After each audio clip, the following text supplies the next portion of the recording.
All right, we're live. So, hi everyone. It's 6 p.m. in Kiev, and it means that we're about to begin our live Q&A session.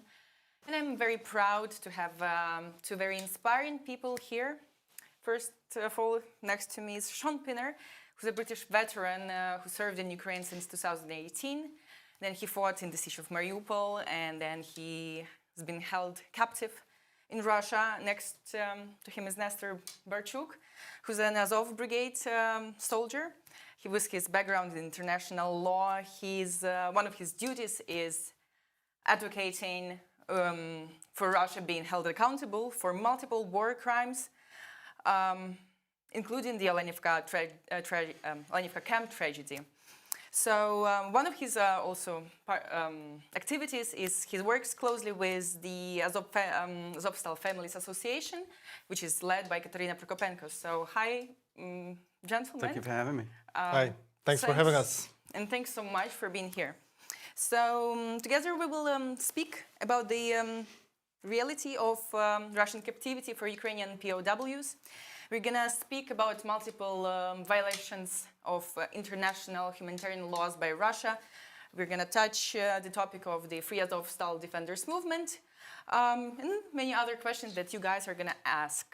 So first of all, to give you guys the better understanding of what's going to happen, I would like to start with you, Nestor. If you could explain what are your duties as a part of the Azov Brigade, and if you could introduce us to what is the Association of the Azovstal Families and the Free Defenders movement, please. Sure. Thanks. My main areas of focus are actually, as you have said, I'm advocating for Russia being held accountable for its war crimes. My main focus is international relations of the brigade and advocating international investigation of the Alenka execution, and also international advocacy of the exchange of Azov prisoners of war. You asked about the Azovstal Family Association. So the Association of Azovstal Defenders Families is the NGO that is headed by Katerina Prokopenko. Also, this association, this NGO, is also advocating spreading the word and raising awareness about the Azov prisoners of war. They're doing a great job. We're working closely with them, and one of their initiatives is the rallies, the weekly rallies that are taking place in Kyiv, and other cities. Sure, and we endorse other cities, not only in Ukraine but but abroad to join the initiative. Those initiatives main goal of those rallies are to raise awareness and to also spread the word about the prisoners of war. They are still there, and also to support them, so that to show that they're not forgotten, and people remember and fight for their freedom here. I already have a question from someone from Instagram who is called Valdemar1219. He's asking how many Azov fighters or Azovstal defenders, basically everyone who was in Mariupol, are still being held in captivity. I know about the Azov Brigade. This is the public information. There are still up to 900 Azov soldiers being held in captivity in different...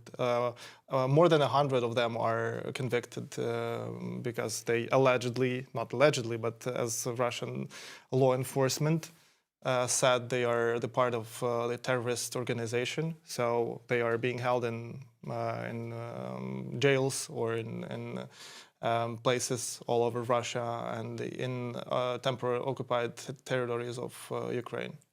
We're going to speak about that topic a little bit later. We're going to touch that more in depth. Thanks for your answer, Shaun, to you. Everyone asks, how are you doing? How's your process of recovery? Do you get enough help in the process of recovery? And a personal question for me, can someone actually be fully recovered from what you have experienced? Oh, there's a lot to unpack there. Sorry. Yeah, I'm doing fine. I've slept like a baby since being exchanged. It's different circumstances for me as well, because I was actually in the British Army for 9 years. I was also trained in resistance training, SEER training, survival, escape, resistance, and evade training. I'm also at the latter years of my military career and finished now. So I was sort of 48 when I was captured by the Donetsk People Republic. And so really, I'd had an extensive background in the military of 13 years, 9 war tours, 4 of those on the front lines in Ukraine, 2 of those as a commander on a position on the front lines. So my background is military. I was if I was going to get captured, I knew exactly the sort of things that I was expecting. It wasn't going to be the Ritz-Carlton. I knew exactly what potentially Russia was all about. And so yeah, I mean, I teach on it now. I've written a book about it. It's therapeutic for me to talk at conventions. I've just come back from the Veterans Convention in the Road to Recovery Convention in Lviv, where we talk about the veterans, not just Ukrainians, but the ever increasing internationals that are now coming over to fight for Ukraine. So it's put me in quite an unique bracket. I'm also able to talk to PTSD and people that really do struggle with that sort of medical condition. So my work's ongoing, and I'm here now talking with you. Right. Actually, so there is a certain belief among Westerners that free Azovstal defenders is only about people from Azov Brigade, or only from from Azovstal. I know you've been captured in a different steel plant, which is called Ilich. Yeah. So could you elaborate on that? Is it true? Is it not true? I can talk probably on a personal level because I was there, and probably leave it to talk about the legal side. So to the Western audiences, Azov is a region. It's Azov Sea. There are plenty of other companies called Azov Garages and Clean Car Wash, and we've got Azovstal. If you're talking to a Western audience, generally, they would have heard of Mariupol, but not necessarily know the intricacies and the defence of Mariupol in its total. But they will have heard of Azovstal, because it was the last bastion of resistance in Mariupol, and the media put it onto that pedestal at the time and give it the coverage. So if I was to walk in UK, people will hear, "Oh, you were Azovstal." No, I was Ilich. And then it's really the first domino in a set of dominoes that you knock over. The first one being Mariupol, then the second one's Azovstal, and then you start to go into more depth of Mariupol. The more dominoes you knock down, and generally you start talking about the theatre, the maternity ward, Ilich, and the bigger picture. So for me, at that level, there's that aspect of it. To say that it was only full of Azov Brigade is not true. It was full of friends of mine from the Marines, National Guard, the police, civilians. So it does represent everybody. And the other aspect of it is that when you see those prisoner exchanges taking place, the first thing they get behind, the pictures and the coverage, is about the flag of Ukraine. But the next picture you will probably see is behind their own unit. Marines, National Guard, police. So it is a lot down to the units to account for their guys and push for their guys and campaign for their guys back. It's only natural. So you will probably be able to talk more about the overall picture of that. I totally agree with you, because sure, the Azovstal defenders were not only Azov soldiers. It also included a lot of defenders, or a lot of soldiers from different units. Actually, I have a question for you. Maybe you know better. There was there really a special, relation in terms of exchange, the exact Azov at that time, regiment soldiers? Because at one point it completely stopped after first group of people came back to Ukraine. And then recently, I think October 19th, the group of people from Azov, now Brigade, came back to Ukraine. So is it really exist, the special, hatred or special relation towards people from Azov Brigade? Yeah, that's a good question, and I totally agree that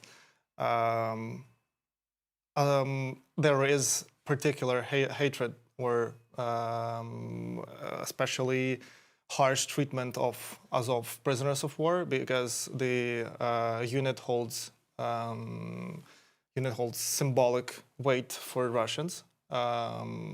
It was one of the volunteer battalions that prevented Ukraine from falling in the beginning of the war. I mean, 2014. Yeah. The defense of Mariupol in 2014, the liberation of Mariupol in 2014.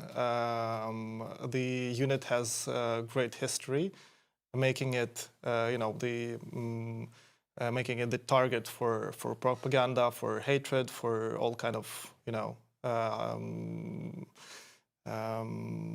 Putin's false narrative, sure, basically. Yeah. So I agree with that, and because of this, this is the reason why Azov soldiers are being exchanged very rarely. Yeah, you said that last time the Azov soldiers were exchanged was in October. Then before that it was September this year, and before that it was May 2023. So more than a year and a half. And actually, I think that Russians decided to put Azov soldiers on the exchange list is because of the success of Kursk operation, yeah, they are not very likely to exchange Azov soldiers, unfortunately. And the mentality is that they want to keep the good guys. They don't want to put them or recirculate them back in. So you've got to remember that Russia's job is to put pressure on Zelensky, and what better way to do that than to hold prisoners until they need somebody, until they want somebody, which you alluded to, the recent invasion, the recent occupation of the Kursk area, and then they will initiate an exchange. So it's part of their game, it's part of their strategy to delay exchanges. Since we touched this topic already, we understand Russia's relation to Azov. Question actually to both of you guys, but I guess first to Nestor. So what are the main misconceptions that you've encountered in Western media? First about Azov Brigade, and then about the war in Ukraine, basically. That's a huge topic to discuss. Yeah, let's try to make it.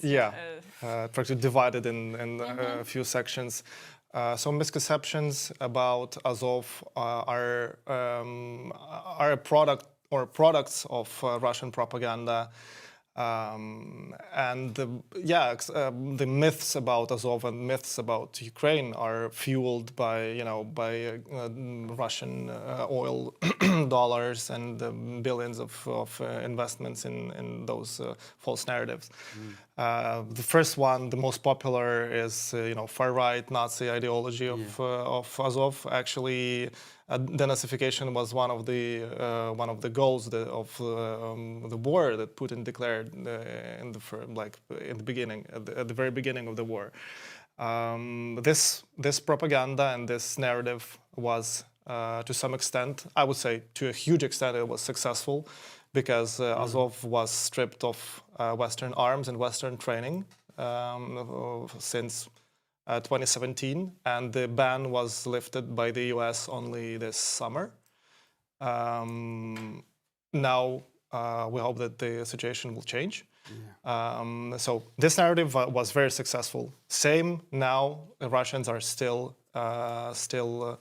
saying that Ukraine is a Nazi country, trying to disrupt the Western aid, actually. Because the topic is very sensitive for the Western communities. So that is the first and main, I would say, misconception or myth we've encountering as the country and as the brigade as well. Very much so. And that's where I step in, because I'm married to Ukrainian. We lived in Mariupol. We had a house in the left bank. Paid my taxes here. Was an intricate part of the military here long before the invasion. I was not really a social media guy or a commentator in any sort of way. I absolutely detest it in a way, but it's a necessity now because you're combating Russian propaganda.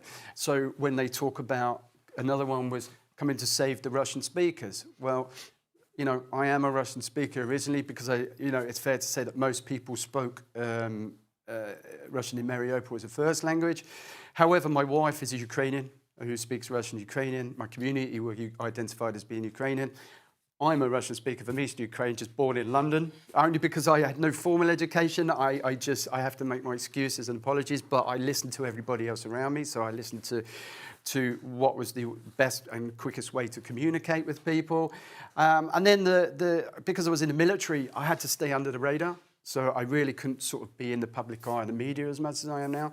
But since then, my following on social media has really rocketed, only because of the fact that I fight those false narratives. I report from the ground in Ukraine. I live in Ukraine. And I get, that's come with a big following now because of that.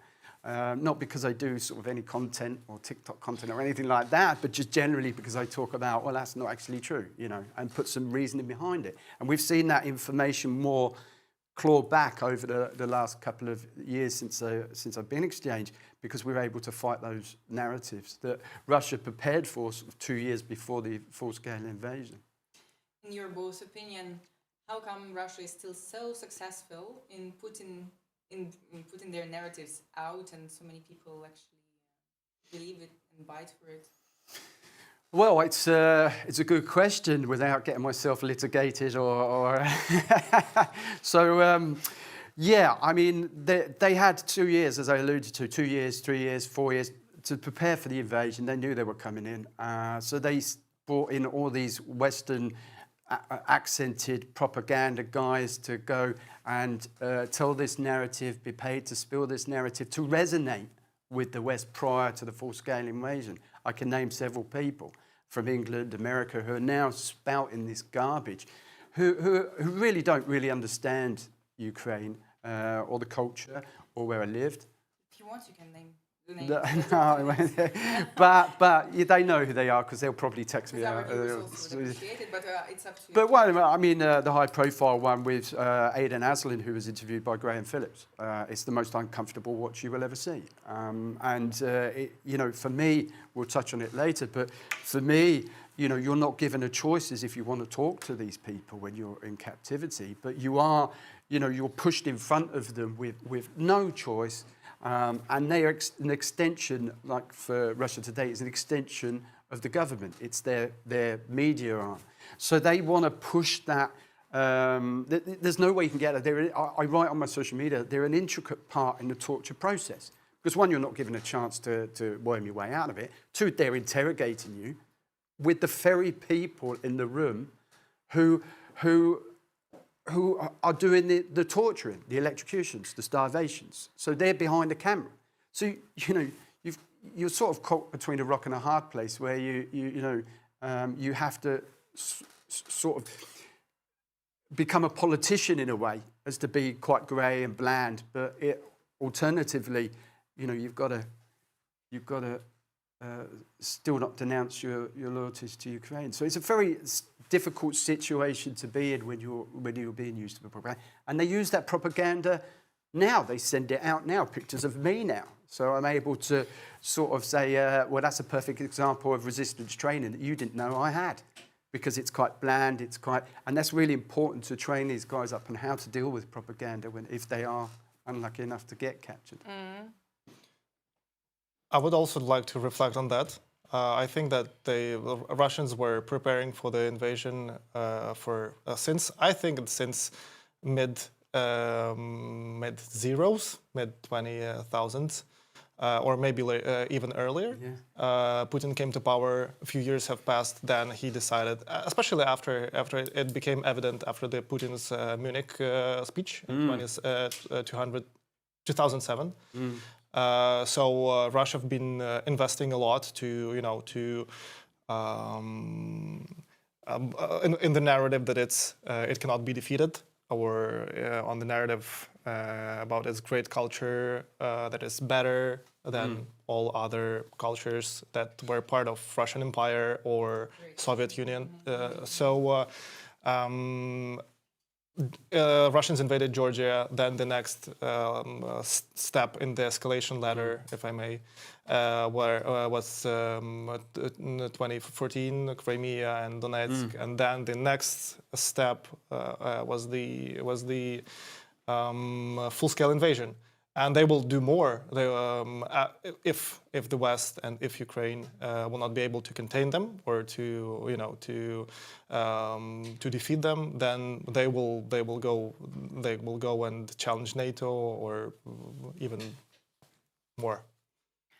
Thanks for this answer. I must ask for a pardon. We need to break for a few seconds just to fix some technical issues. So if that's okay with you, just let's have a sip of water, and guys, we'll be back shortly.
And I wanted to speak about the project that I guess you were taking a part of. It's called Moscow Conventions, as a reference to Geneva Conventions, which it criticizes quite heavily ICRC and the UN for maybe insufficient actions. So could you introduce the project and say, did you get any reaction so far?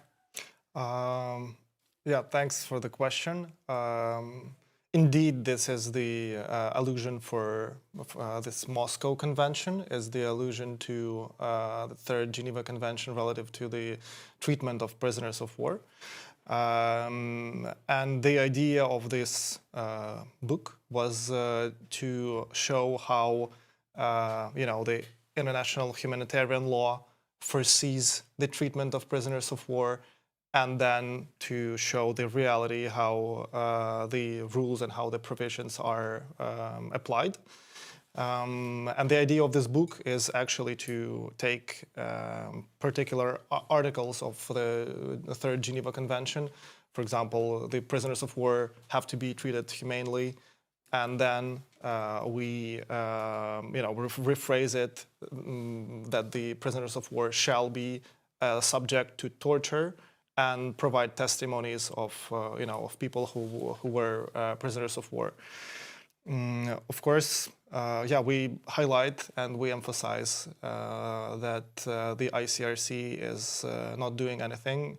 It's part of the bigger picture that the international humanitarian law is not working, and the whole security architecture of our continent is not working at all. Russia is still the member of the United Nations Security Council, for example. It's just a part of the picture. The mechanisms that were established after the Second World War, for example, the Third Geneva Convention, is not working, and we still don't have, and I think other countries that established and came up with the idea of the Third Geneva Convention, they don't know what to do when they used to live in the international humanitarian law, but within the boundaries of it. However, when the nuclear superpower is waving nukes in their face or in our face, we don't have an answer what to do. What to do with the prisoners of war, with the human rights and etc. So this book is actually highlighting the harsh reality that our prisoners of war are being kept in. We make references with the Third Geneva Convention relative to the treatment of prisoners of war. And we say that this Moscow Convention is now the main source actually of the law for the prisoners of war, which is actually possible because of the silent agreement from these civilized countries that agreed to live within the reality of the Moscow Convention. So I guess my second part about did you have any reaction is kind of irrelevant, because I assume you didn't have any reaction from these organizations that you stated? Or was there, I don't know, was there any kind of response? ICRC is very silent. It's resistant to public shame. It's very silent to such books or such events. If I'm not mistaken, the representatives of the ICRC were invited to the presentation of this book. Guess whether they showed up or not. So we don't have any reaction yet, and the ICRC reacts rarely on this kind of such kind of things. Thank you, Shaun. Obviously, you have a lot, I guess, to add in this topic. I heard such cases that ICRC, one of their duties, it was to inform the families of prisoners of war, whether the person is dead, live, or being transferred. And I even heard stories that if it wasn't for actual prisoners of war, like those who were exchanged, they they could tell to families of those who are still in captivity whether their loved ones alive, dead, tortured, not tortured. So yeah, could you? How would you rate the work of these two organizations? My friend John Harding just going looping now, going, "Tell him, Shaun, tell him." So there's a lot to break down there. First of all, when I was captive, through my whole time in captivity, we were given no access to any humanitarian aid groups, none at all. We didn't even have toothbrush, toothpaste, or anything, up until the point we changed prisons just before the trial. And then we managed to get some just basic washing gear, and that was it. Not so much as even clothes were donated. We had to get them off fellow prisoners who just didn't like the way we were being treated. Secondly, my family had good updates through our Foreign Office. You've got to remember at the time the Russians were trying to get Britain more involved and be responsible for us, but through the interrogations that we were forced to make to Boris Johnson and various other news media outlets, we sort of had to diplomatically say that our governments won't deal with you, and be careful what I say here, because one, we initially thought we were taken as a prisoner of war. We then eventually became a hostage. because they wanted, obviously, Viktor Medvedchuk. And that's quite easy to see when you're in captivity. So you have to be very careful about the words you use, like a terrorist or hostage or anything like that. You're not a prisoner of war. I don't know what you are. If they wouldn't let me use the word hostage. We had, and that came about because Hostage International is a good charity that helps you in recovery after you've been exchanged, who specialise in that sort of area. So I got wind that they were talking to my family through a call we made back home while I was in captivity, and the response was, hostage? What do they think we are, terrorists? Now you can imagine being the other side of that when you're in captivity with a camera looking at you. You have to be very careful about how you handle that. So that being said, my family had no dealings with the International Red Cross as far as I know. They still, even after my exchange, haven't even contacted my family or us, or that I know about. So in regards to that, I think this is, it's endemic. It's not. I'm not going to blame them entirely, because if Russia doesn't want them to have access to you, then you're not going to have access to them. If they don't want the Red Cross to, then unfortunately the Red Cross, I assume their hands are tied slightly. Yeah. I know. Sorry.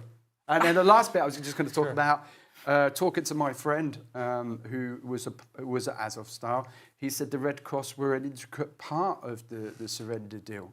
And he's very hatred. He's got so much hatred for the Red Cross because he said they were there, part of the surrender deal, Azovstal, and he was segregated, filtered off, and then taken to Donetsk, never to be seen again, with nobody even contacting him. So that's from his view. He has a lot of hatred for the Red Cross. Yeah, the Red Cross failed so many times. It failed to register as prisoners of war all those defenders of Azovstal that went into captivity actually under high command and under the guarantees of the UN and the ICRC. So Ukraine lost track of a lot of, or maybe of most of Azovstal defenders actually. The ICRC just does not fulfill its mandate and does not, have access, as you said. And we know there's a lot of room for way more efforts by the ICRC, which it is not doing. The ICRC never condemned Russian war crimes or the breach of Geneva Convention on the prisoners of war. And also it never publicly stated on international platforms that they cannot just gain access to or go to Russia or do whatever to fulfill its mandate.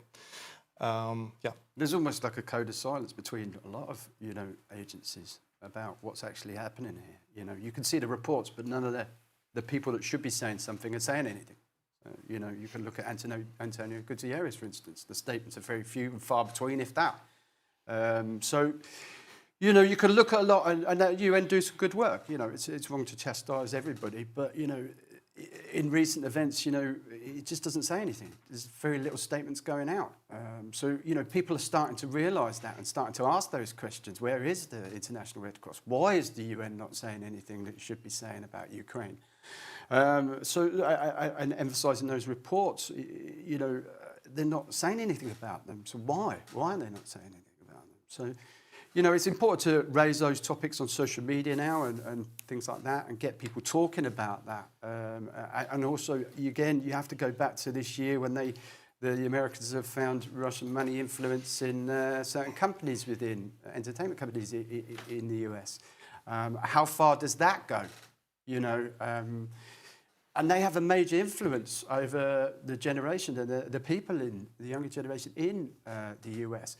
So if they're telling, like Tim Paul, they're all Nazis in Ukraine, they're going to listen to that, and who's fighting that?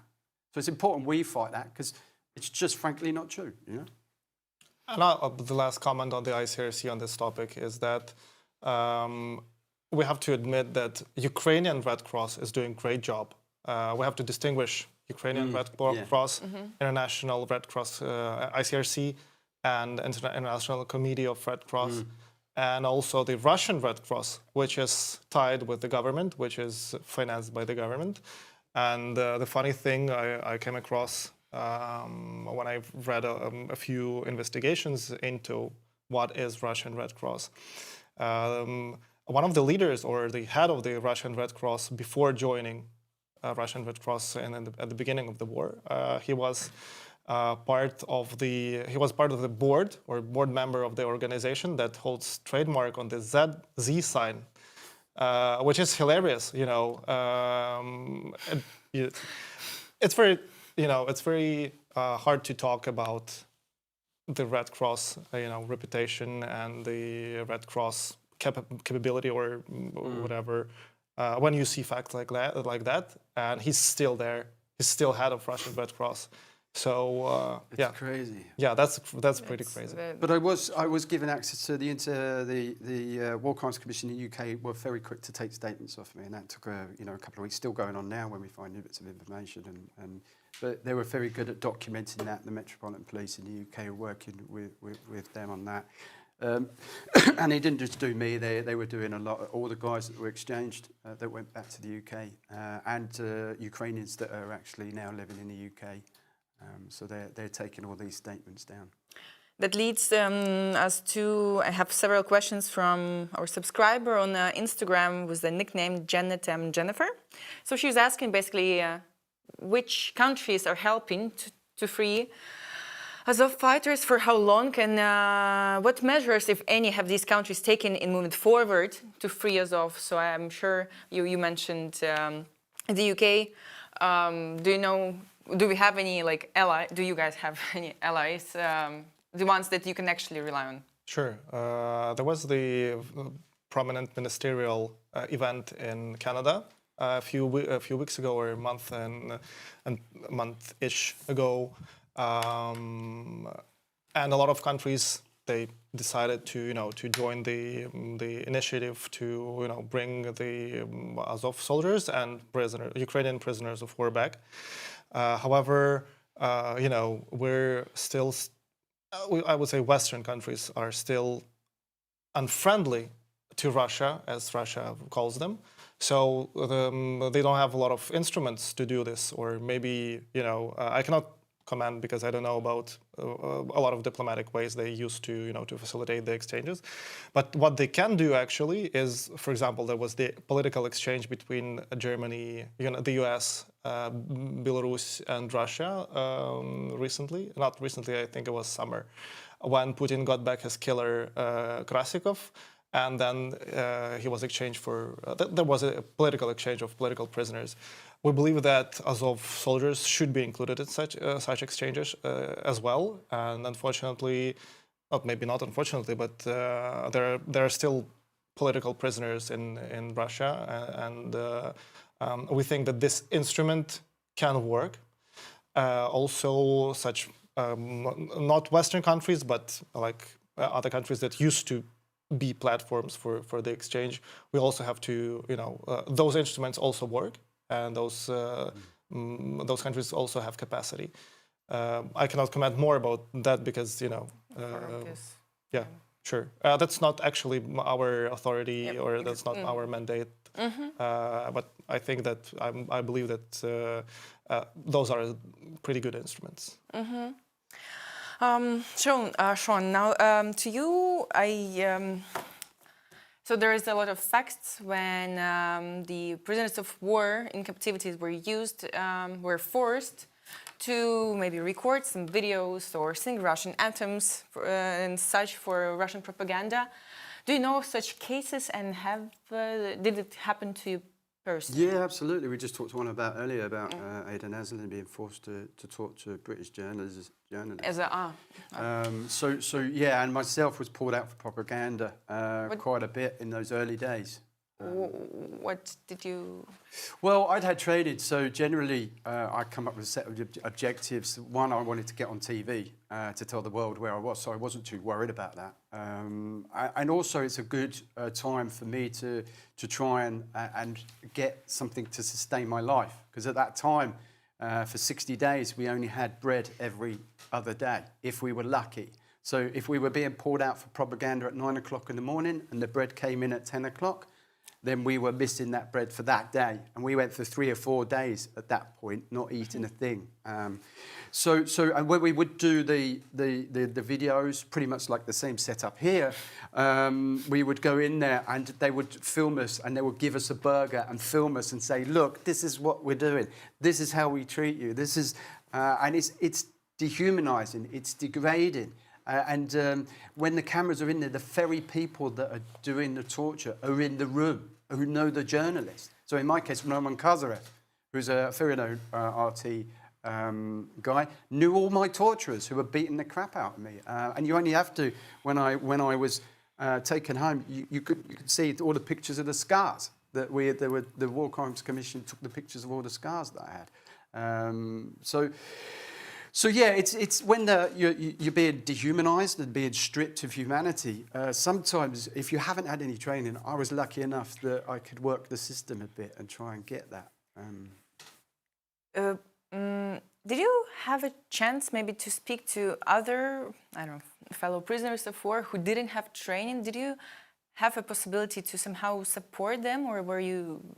Yeah, but I had to not become. I couldn't really tell anybody my background in my cell because they would take you out to do propaganda, and then they would beat the guys up in your cell to try and find what information you'd told them. So nobody in your cell was a friend, if you know what I mean. You had to be very careful with the information. And secondly, you find yourself the only one with any sort of idea. So you become a sounding board for people in the same environment. And if you're deemed to be a leader within that group, you can get yourself in a lot of trouble. So the idea is that you have to remain grey in the background and not become that leader, but gently help people in other ways, you know. And explain as well how the torture system, Russians don't use torture like you see in the movies. It's not torture to get information through pain. What they do for us, what they wanted to do for us, was torture us to get us to admit to things we didn't do and places we weren't at. And that is a very effective way how they use torture, which is why you see everybody being pulled for the Sham trials pleading guilty. There's no one saying not guilty because it's electrocution, stabbing, starvation, sleep deprivation. You know, the list goes on. And they're using that to get the soldiers to plead guilty because they just want that pain to stop. And that's how the judicial system worked for me. And then they put you out on RT, which is a state-run organisation. They're pumping you out to millions of people before your trial to get trial by public opinion. And that's how they do it. So, of course, the decision's already been made by the Russian people. Oh, look, we've got mercenaries guilty. I never set foot outside the country. I had legal status in. How can I be a mercenary? I'm married to Ukrainian, pay my taxes here. Yet I was tried as a Nazi mercenary and a terrorist, you know. So that's what they were convicting you of? Could we speak a little bit of this trial by the Donetsk People Republic, like from the beginning? And I guess I'm going to ask this: in your opinion, how did you get out? Because you've been sentenced to death, right? Yeah. Well, initially I was captured, which is the most dangerous part of your whole process. The initial capture. I knew that if I got through that, then it may get a bit easier. But from the point of capture, where I was captured by DPR soldiers, I was then handed to the Russians. So they had they had all the knowledge that they captured, because I was handed to them. How do I know that? Because they had Russian fatigue. Didn't have patches on, but they all looked totally different from the soldiers of the Donetsk People's Republic. And these were specialists who then sent me and handed me back, once they'd finished with me, handed me back to the Donetsk People's Republics in Donetsk. If you talk to other cellmates I was with, they were interviewed by colonels of the Russian military and prosecutors of the Russian military. And then suddenly a decision was made that we were going to be used in a sham trial and sent to Donetsk People's Republic. So generally, like I said, the aim at that time was they wanted to draw Britain into war and recognise the Donetsk People's Republic as a state, and they had hostages to do that. We were used as a tool, and that's basically how they used us at that time. If you fast forward several months, I had no idea I was actually going anywhere. Several things happened. We got put on a trial and got the death penalty, which was a total sham trial, and in 2 days we were given a death penalty. So, you know, it was just ridiculous.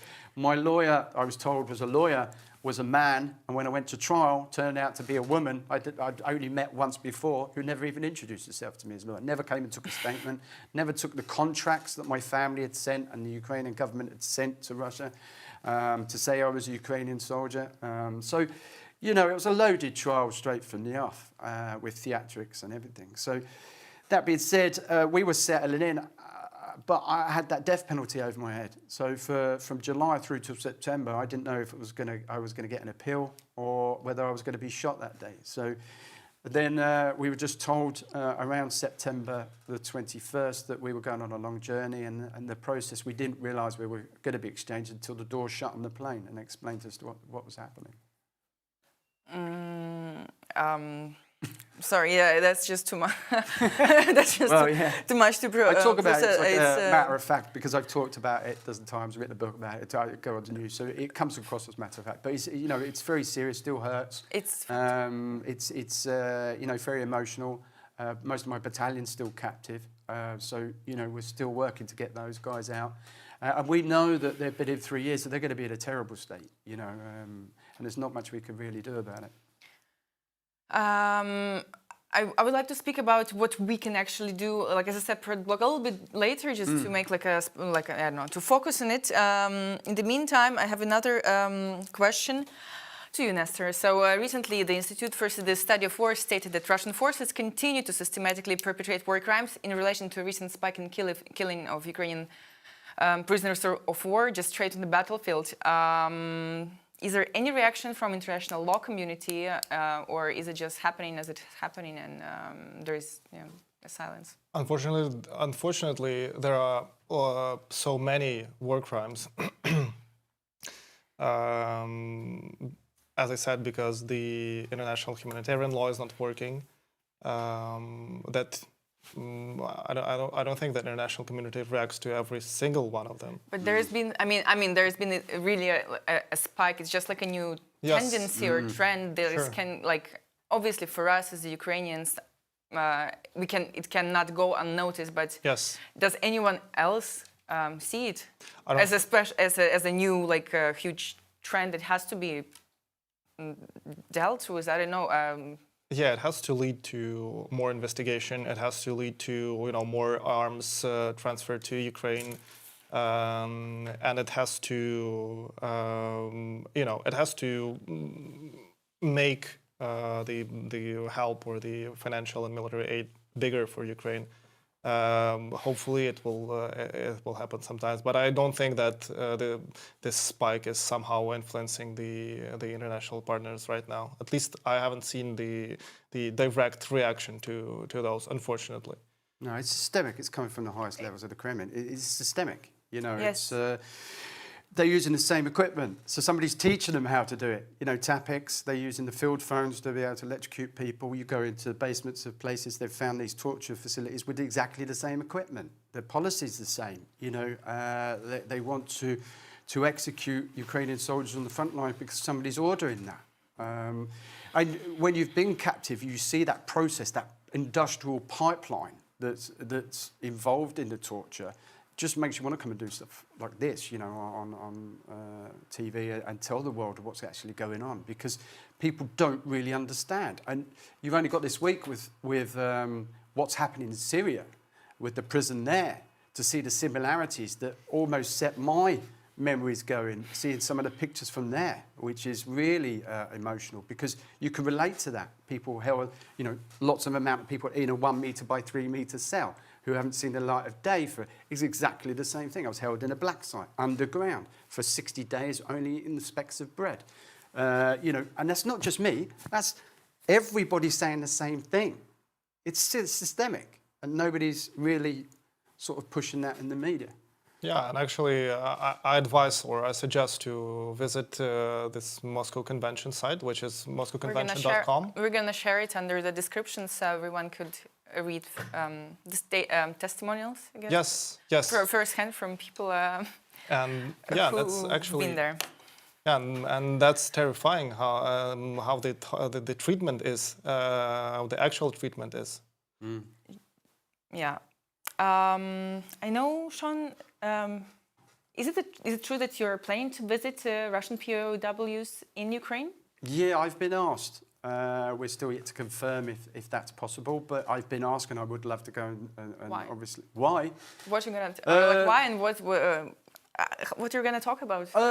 Well, I'm certainly not going to go in what most people think, go in there and start, electrocuting people. It's just not going to happen, No, I really do want to just see how we treat in comparison. I've been asked to write an article for a newspaper to talk about that and about the differences in the treatment of prisoners, talk to maybe some of the prisoners, find out what their motivations are for fighting, really sort of understand what's driven them here, and then maybe talk about the situation here compared to my captivity, see what their reaction is to that. But I understand more than anybody what it is like to be a prisoner. And I've also seen the propaganda on the Russian side, which pumps out all this lies that, we're fighting NATO in Ukraine. No, there's no NATO troops on the ground here, son.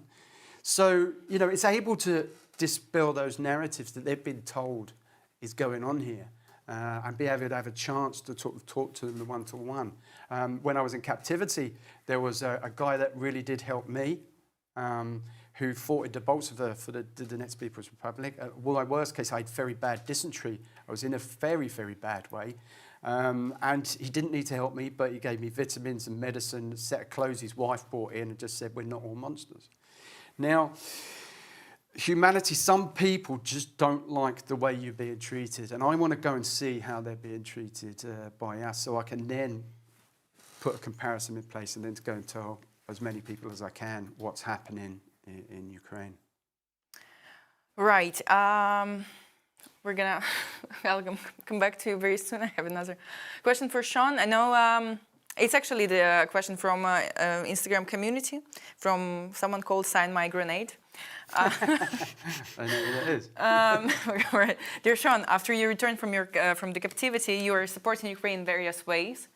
What are you currently working on? And do you also support fundraisers from other volunteers apart of the ones that you are initiating? We don't fight anymore. I've got problems, long-term problems with the injuries sustained in my captivity. I've got a problem with the spine, back, digestive system.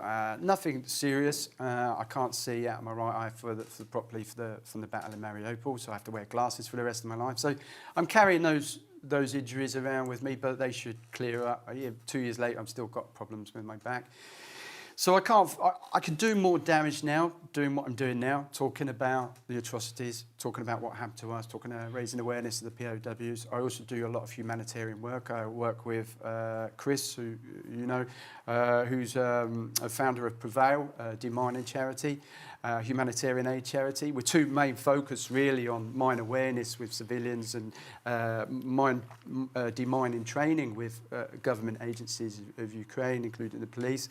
Also, we have a humanitarian side of it where we have ambulances that help stabilise casualties at stabilisation points and bring them back to hospitals and help with the transport of those casualties back from the front lines, civilian or military, or back to hospitals.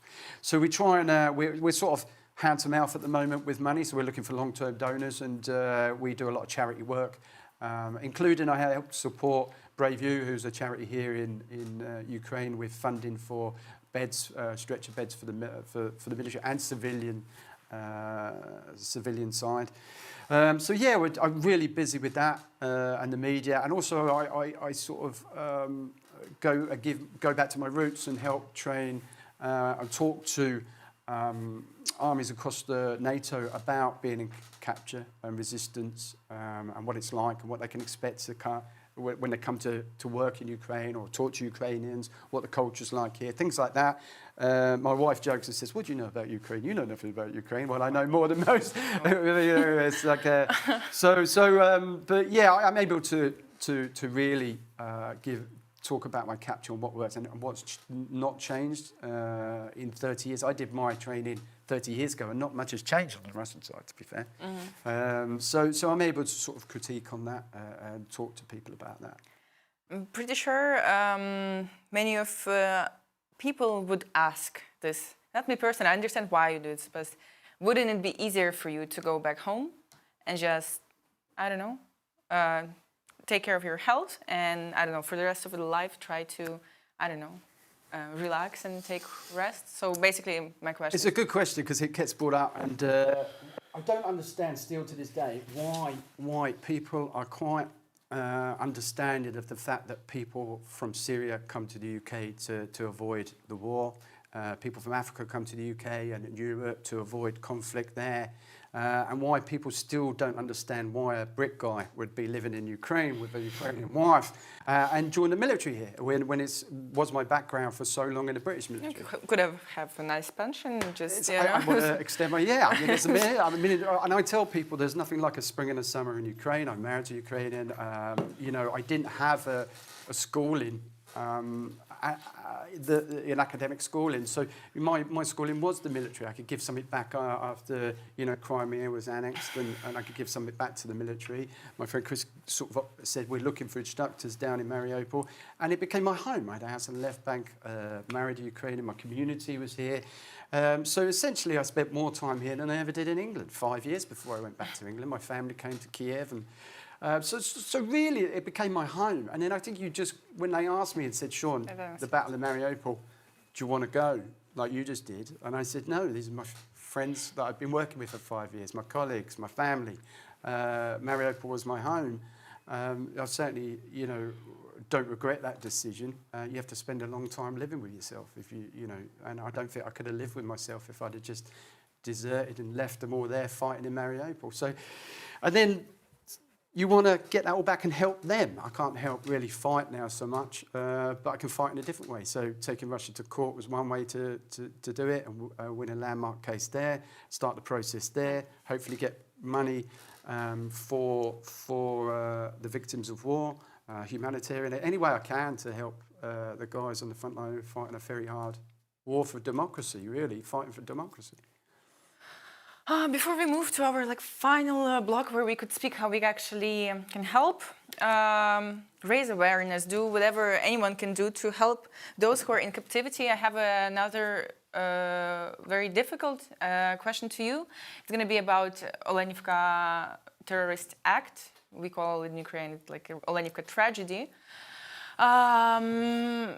What is happening with this case now in terms of international law, accountability? If you could give us an update on that. As I said, the prominent Ukrainian NGOs that issued the statement yesterday, they urged the International Criminal Court to start the investigation. I think that now the International Criminal Court is the best instrument or the best international mechanism to hold the guilty accountable for the Alenka tragedy. I think that we should now focus on that. Maybe some other tribunal ideas will come up in the future. However, now currently this is the best thing that we have right now. Hopefully, the ICC will start investigating this tragedy. It already had good cases with Lvova, Belova, and Putin. They issued arrest orders for those two criminals because of kidnapping. And now it would be nice that the ICC, investigate this case as well. Right. Thanks. Okay, let's move on to something more inspiring, lighthearted. So basically, the general question: how can a person, regular person, our viewer somewhere abroad, help Free Azovstal Defenders movement? What are these simple actions? Because I know there are a few, but I would like you guys to give your answers. Would you like to start? I can, on a personal level, yeah. I mean, you just have to see the pictures that are taken of the POWs that come out of camps, circulate them on social media, tell everybody about what's going on. You know, those pictures of the emaciated, pale, skinny prisoners have resonated really well. We don't see enough of them spread out on social media talking about that, raising that issue. What you could do is support online the families if you want to do that. I speak to a lot of the families of the current POWs, from Marines through to Azov guys. Reassure them, even to the point of, point them in the direction of charities where they can get funding. You know, they're not going to replace loved ones or anything like that, but you know, some people have nothing, so you can help that way. You probably got more of an official route, I guess. Yeah, I would like to emphasize once again that spreading the word and raising awareness within the decision makers, politicians, academics, whatever, helps a lot. I mean that's regarding our European viewers or our European partners. That's the good way to do this. In Ukraine as well, take part in Free Azovstal defenders movements, rallies. That helps as well. Regarding the international communities or Western communities, war is not far away. It's not Ukrainian war. It's our war for of the civilized world against dictatorship axis that formed already. The war is not far away. It's not only Ukrainian matter, because of course, you know, they will move forward. They will try to challenge NATO and Western countries. So just support the armed forces and support Azov. I completely understand, but sometimes people are, you know, maybe lazy or not creative enough to write a post. Maybe you could recommend several, I don't know, like pages on X. Maybe like some simple actions like tagging this person or that person. Maybe we could simplify it and make it easier for those who are interested. What would be your recommendation in that way? That's a good question. Do you have any ideas? We will definitely write it down, and we'll do our part as well. I just met Lubinets in Lviv. He's a good person to follow as a human rights commissioner for Ukraine, I believe. Dmitry Lubinets. So I just met him at the conference, and they're putting together a strategy for veterans. As I said, 1.3 million veterans now, and ever increasing. So they need a strategy to deal with that. You can follow that, a lot of the problems at that conference regarding veterans were raised, including information on prisoners of war, and various other topics about, you know, injury recovery, prosthetics. They need prosthetics. So you can follow lots of different aspects to veterans on there. I'm just trying to think off the top of my head now straight away about other sort of follow the relative websites. I mean, you can follow 36 Marine Brigade on Facebook and people like that, through to Azov on social media. So, and National Guard as well. So you can follow what's happening on those platforms. And as we learned during the Revolution of Dignity, that you know, we're all drops in the ocean, and whatever. There's no little donation. There's no little help if you're part of the bigger process. Yeah, yeah. So every little help will actually matter. Another question to Shaun. Have you ever attended the Azovstal Defender rallies? Once, yes, but I travel outside of Ukraine quite a bit. It's quite an emotional event, and especially when I know so many of them as well. And also, I don't, you know, we don't get a chance to process Mariupol at the moment. One, because we're still fighting the war. I think it's fair to say a lot of people aren't processing a lot of it. It's become normal for now. Everybody's affected in some way with this war. So it is quite emotional. Veterans Day, things like that. Not just that, but you know, all the other Memorial Days that we do remember this fight and not forget the sacrifices that everybody's making in this war. But yeah, it's very emotional. I don't go to enough as I should do. But you know, it's you've got to keep fighting, keep working, but yeah, if you get the chance to go, because it's a very emotional memorial. For our viewers, I would like to emphasize that these rallies in Kiev, they happen every Sunday. In other places across the world, you can follow the social medias of Azovstal families, Free Azovstal Defenders movement. There are schedules. You can find all the information there. And I think our time is coming to an end. It was not the easiest talk. I don't know, for me personally, the topic is quite heavy, but I would like to thank you sincerely from all my heart, both of you, for what you are doing. It's super important to keep speaking about it, to do what you guys do.